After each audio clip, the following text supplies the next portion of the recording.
15 grams. So gawin natin tapos yung wire lang guys, i-cut nyo lang siya. Ayan siya. Okay, last ito i-bend mo lang. Madali lang naman guys, tansyahin nyo lang 4. Yan, simple lang. Ayan. So meron na tayo watching Adventure with Dan 670. Hi guys, Adventure with Dan 670. This time guys, papakita ko sa inyo paano gumawa ng improvised na 30 na sinker na pagdudugtungin natin yung dalawang 15 grams. Ito siya. So ipapakita ko sa inyo paano gawin yung 30 grams na sinker. Unang-una, ito lang yung mga unang materials natin. Ito lang. Tapos yung barrel na 30 pounds, yung wire na 174 pounds, yan. Ito yung wire niya, plus yung beads, yan. So umpisa natin guys, napakadali naman gawin yan. Una lang yung wire niya, i-bend mo lang ng 3 times.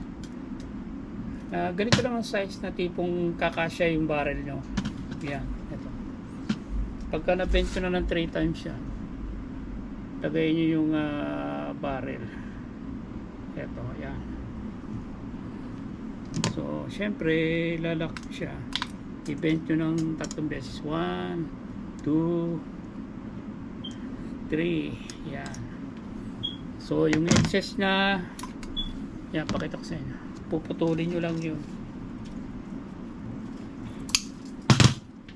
So after nyan, ilagay nyo yung beads. Yan, ito siya.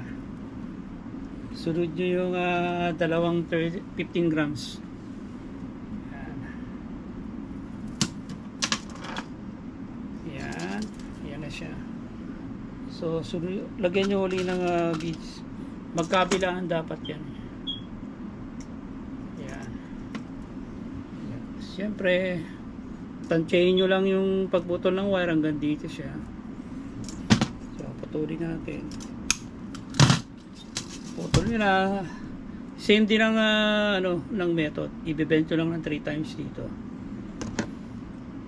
Tansyahin nyo lang yan. 1, 2, 3. Tapos i-lock nyo siya, i-bend. Yan, madali lang naman, kayang-kaya nyo guys, malambot naman. 2, 3. Yan, tapos tanggalin nyo yung excess.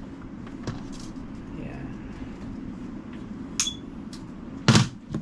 So after nyong putol, medyo pantayin nyo lang.